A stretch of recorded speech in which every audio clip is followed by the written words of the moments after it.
Thank you, Madam Deputy Speaker. I rise to speak on the Casino Control and Other Legislation Amendment Bill 2022. This bill was introduced to this parliament on the 26th of May 2022.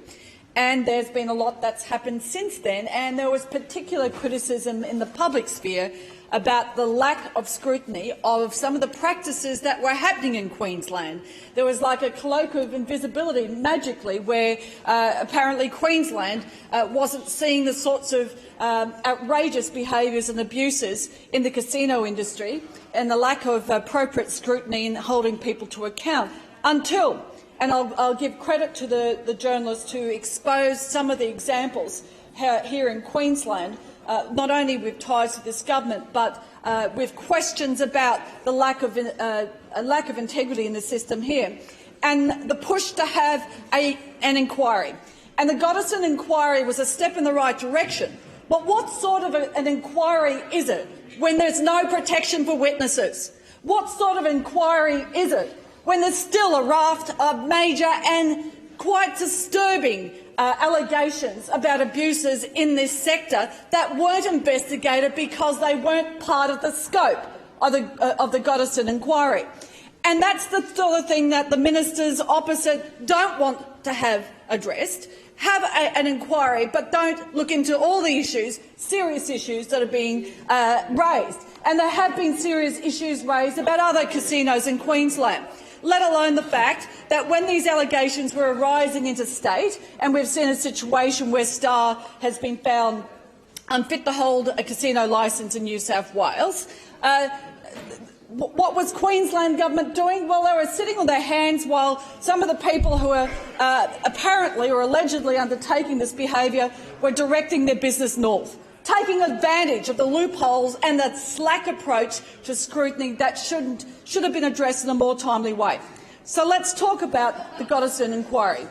The recommendations and the findings are significant, but the terms of reference were limited.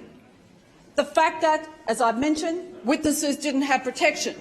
The fact that the Gotterson inquiry, as I understand, did not have the power to compel evidence.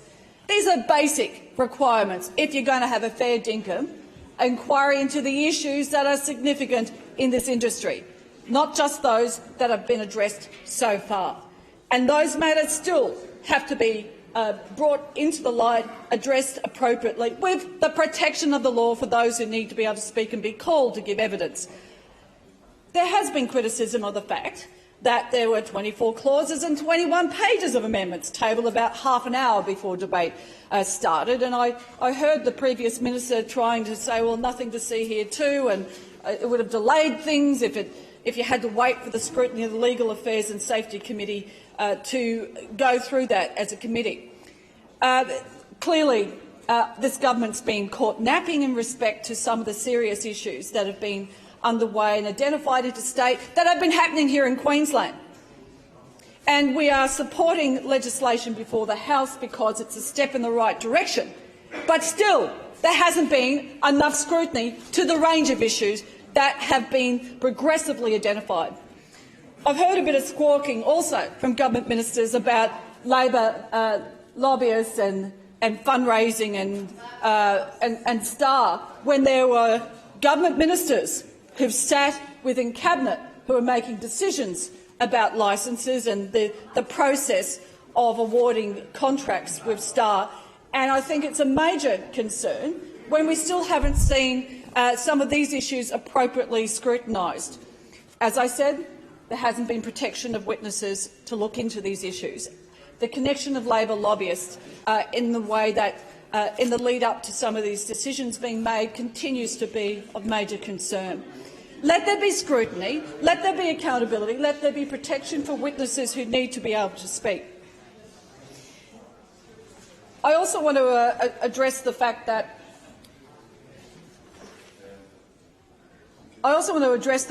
this issue is not over. There have been matters raised about the Ville in North Queensland.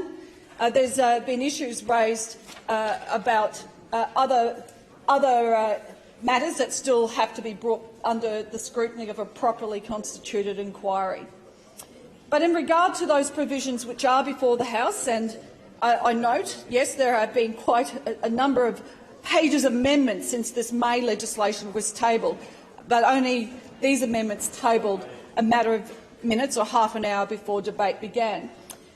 The Gotterson Review, which was completed on the 30th of September, saw that report released on the 6th of October, with 12 recommendations in the report.